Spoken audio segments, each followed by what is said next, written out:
गुजरात के राजकोट में TRP game zone में आग लगने की घटना में अब तक मरने वालों की संख्या 27 हो गई है। 9 लोगों के घायल होने की खबर है। इस मामले में गुजरात हाई कोर्ट ने भी स्वतः संज्ञान लिया है। 26 मई को सुनवाई के दौरान जस्टिस बीरेन वैष्णव और देवेन देसाई की स्पेशल बेंच ने कहा कि मानव निर्मित आपदा यानी कि मैन मेड डिजास्टर है। कोर्ट ने यह भी कहा कि गेमिंग जोन के निर्माण और संचालन के लिए नियमित और उचित नियमों का पालन नहीं किया गया था।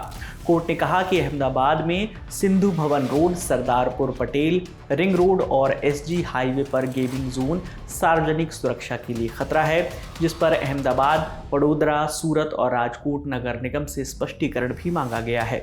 यानी अब इन नगर निगम को ये बताना होगा कि कानून के किस प्रावधान के तहत इस गेमिंग जोन को संचालित करने की अनुमति दी गई थी। कोर्ट ने फायर सेफ्टी नियमों के पालन के संबंध में भी जवाब मांगा है। न्यूज एजेंसी एएनआई की रिपोर्ट के मुताबिक इस मामले पर अब अगली सुनवाई 27 मई को होगी। गुजरात सरकार ने घटना की जांच के लिए 5 सदस्यीय एसआईटी टीम का गठन किया है, जो जल्द ही अपनी शुरुआती रिपोर्ट जो है वो सौंपेगी और 10 दिनों के अंदर अंतिम रिपोर्ट वो देगी। रविवार सुबह मुख्यमंत्री भूपेंद्र पटेल और गृह मंत्री हर्ष सांघवी घटनास्थल पर पहुंचे और वहां के हालात का जायजा लिया। इस हादसे में मृतकों के शव बुरी तरह से जल गए हैं, लिहाजा पहचान के लिए शवों और पीड़ितों के रिश्तेदारों के डीएनए सैंपल कलेक्ट किए जा रहे हैं। सीएम भूपेंद्र ने गृह मंत्री सांघवी के साथ राजकोट के गिरिरीज हॉस्पिटल का दौरा करके घायलों से मुलाकात भी की। पीड़ित परिवारों को 4-4 लाख रुपए और घायलों को 50-50 हज़ार रुपए मुआवजा देने की घोषणा भी की है। इसके अलावा पीएमओ की ओर से भी मृतकों के परिजनों को 2 लाख रुपए और घायलों को 50-50 हज़ार रुपए मुआवजा देने की घोषणा की गई है। वहीं केंद्रीय स्वास्थ्य मंत्री मनसुख मंडाविया ने भी मृतकों के परिजनों के प्रति संवेदना जताई है। उन्होंने एक्स पर लिखा कि इस हादसे में मृतकों के परिजनों के प्रति मैं अपनी गहन संवेदना प्रकट करता हूं। एम्स राजकोट में घायलों के उत्तम उपचार के लिए 30 आईसीयू बेड तैयार किए गए हैं। साथ ही एम्स को पूरी तरह मदद के निर्देश भी दिए गए हैं। अब हम आपको बताते हैं कि आखिर अब तक राजकोट अग्निकांड में क्या कार्रवाई हुई है। इस मामले में अभी तक कुल 6 लोगों के खिलाफ एफआईआर दर्ज की गई है, जिसमें गेमिंग जोन के मालिक युवराज सिंह सोलंकी, मैनेजर प्रकाश चंद्र हिरन, अशोक सिंह जडेजा, किरीट सिंह जडेजा, राहुल राठौड़, धवल ठक्कर का नाम भी इसमें शामिल है। इन सभी के खिलाफ आईपीसी की धारा 304, 308, 337, 338 और 114 के तहत एफआईआर दर्ज की गई है। इस घटना को लेकर रविवार को राजकोट के पुलिस कमिश्नर राजू भार्गव ने एक प्रेस कॉन्फ्रेंस की। इस दौरान उन्होंने बताया कि घटनास्थल से 27 शव मिले हैं। डीएनए मैचिंग की कार्रवाई अभी भी जारी है। कुल 6 आरोपियों के खिलाफ शिकायत दर्ज कर ली गई है। युवराज सिंह और नितिन जैन को गिरफ्तार किया गया है। बाकी के 4 आरोपी फिलहाल फरार हैं। क्राइम ब्रांच को जांच की जिम्मेदारी सौंपी गई है। जल्द ही चार्जशीट फाइल की जाएगी। गांधीनगर से एफएसएल की टीम को मदद के लिए बुलाया गया है। पुलिस कमिश्नर ने बताया कि गेमिंग जोन को साल 2023 में बुकिंग लाइसेंस दिया गया था, जिसका रिन्यूअल किया गया था। परमिशन रोड एंड बिल्डिंग विभाग की ओर से दी गई थी। फायर एनओसी लेने को कहा गया था, लेकिन नहीं ली गई। मौजूदा डॉक्यूमेंट में फायर सेफ्टी के सामान का बिल रखा था, लेकिन सामान नहीं थे। इसके अलावा पार्टनरशिप में जो भी लोग हैं उनके खिलाफ कार्रवाई की जाएगी। इस मामले में एक जानकारी ये भी सामने आई है कि राजकोट के टीआरपी गेमिंग जोन में एंट्री से पहले लोगों से फॉर्म भरवाया जाता था। इस फॉर्म में कुछ शर्तें थी, जैसे अगर गेमिंग जोन में एंट्री के बाद ग्राहक को किसी भी तरह की जान माल का नुकसान होता है तो उसके लिए गेमिंग जोन जिम्मेदार नहीं होगा। इस किस्म के कागज पर ग्राहकों से पहले ही हस्ताक्षर करवा लिए जाते थे।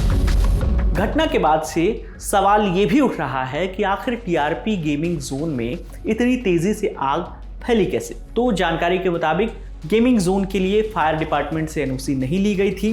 गेम जोन से बाहर निकलने और एंट्री के लिए 6 से 7 फीट का एक ही रास्ता था। आम दिनों में यहाँ जो एंट्री है वो 500 रुपये की होती थी, लेकिन शनिवार 25 मई जिस दिन ये घटना हुई उस दिन एंट्री जो है वो 99 रुपये की स्कीम के तहत की गई थी। इसकी वजह से बड़ी संख्या में लोग गेम जोन में मौजूद थे। इसके अलावा गेम जोन में जनरेटर के लिए करीब 1500 से 2000 लीटर डीजल और गो कार्ट रेसिंग के लिए 1000 से 1500 लीटर पेट्रोल रखा हुआ था, जिसकी वजह से आग तेजी से फैल गई और पूरा स्ट्रक्चर जो है वो जलकर खाक हो गया। वहीं राजकोट में गेमिंग जोन की सुरक्षा पर chief fire officer Parth Brahmbhatt का क्या कहना है वो भी सुनिए। कल राजकोट में फायर इंसिडेंट के बाद वडोदरा में जितने भी गेम जोन्स है करीबन 8 या 9 गेम जोन है। वो 9 के 9 गेम जोन्स कल ही इंस्पेक्ट किए गए थे और बिफोर 15 डेज पहले भी हमने फन ब्लास्ट जैसे और इनको सील किया था, जिनमें थोड़े बहुत कंप्लायंसेस रह चुके थे। वो सारे कंप्लायंसेस फुलफिल करवाए। कल रात को इन्वेस्टिगेशन सारे किए। अलग अलग डिपार्टमेंट से अलग अलग टीम के एक्सपर्ट्स आए थे, जैसे कि मैकेनिकल डिपार्टमेंट से एक्सपर्ट्स, इलेक्ट्रिकल डिपार्टमेंट से एक्सपर्ट, सिविल डिपार्टमेंट से एक्सपर्ट और फायर डिपार्टमेंट से एक्सपर्ट। और इंस्पेक्ट करके जितना भी अनसेफ लग रहा था उन सारों को प्रिकॉशनरी स्टेप्स लेकर सेफ करवाया है। फिलहाल वडोदरा के सारे गेम जोन्स पहले भी सेफ थे और अभी भी ज़्यादा सेफ हो गए। तो कब तक ये बंद रहेंगे गेम जोन? जब तक गुजरात सरकार का कोई दूसरा ऑर्डर नहीं आ रहा तब तक ये गेम जोन फिलहाल बंद है। राजकोट के गेमिंग जोन में आग लगने के बाद एक ही परिवार के 5 लोग मिसिंग हैं। परिवार के मुखिया चंद्र सिंह जडेजा ने बताया कि हमारे परिवार के लोगों के डीएनए सैंपल कलेक्ट किए गए हैं। इसके अलावा इस घटना के एक अन्य चश्मदीद महेश भरवाड़ ने बताया कि कैसे आग लगने के बाद एल्यूमिनियम शेड के ऊपर से बाहर की तरफ निकलने के दौरान लोग घायल हुए। शुरुआत में मैं इधर चाय देने आया था, मेरी चाय का स्टॉल है इस बाजू में। तो फिर मैं इधर चाय देने आया तो थोड़ी सी आग लगी हुई थी और 4:30 5:30 बजे आग लगी हुई थी। फिर हम इधर से आए ना तो सब स्टेशन में शॉर्ट सर्किट हो रहा था। फिर हम 2-3 जने मिल के वो सब स्टेशन का जो घोड़ा होता है वो बंद कर दिया हमने। डीपी आपने बंद कर? हाँ, डीपी हमने बंद कर दिया। फिर अंदर गए, वहाँ से जो सौजन थे सबको, उसको हम सब ने बाहर निकाला। फिर 3 आदमी वहाँ दूसरे मार्ग पे जहाँ आग लग रही थी वहाँ एग्जिट गेट से वो लोग को निकलने की कोशिश कर रहे थे। फिर हम 4-5 आदमी नीचे खड़े रहे और क्या ज़्यादा तब शुरुआती आग लग रही थी तो हम कम लोग थे, तो 4-5 ही हम थे। तो हम 2 जनों को वहाँ से जो डाई मारी, वहाँ से छलांग लगाई, हमने उसको झीलने की कोशिश की। बट वो 2 जन गिन गए, किसी को हाथ में लग गया, पैर में लग गया। लास्ट जो आदमी था वो थोड़ा वजन में भारी था, वो नीचे गिरा, उसके सर पे चोट लगी और ये सिर यहाँ से फट गया। और फिर हम लोगों ने उसको रुमाल डाल के वो 4 व्हीलर ने उसको हॉस्पिटल के लिए रवाना किया। फिर हम अंदर जाने की कोशिश कर रहे थे पर आग इतनी तेज़ हो गई थी कि हम जा नहीं सके, इसलिए हम बाहर ही खड़े रहे ताकि अंदर कोई आए ना। और यहाँ सब स्टेशन में सब जो ब्लास्ट भी वो हो रहा था तो सब हम कर रहे थे। राजकोट गेम जोन हादसे ने 5 साल पुराने सूरत अग्निकांड के जख्म को ताज़ा कर दिया है।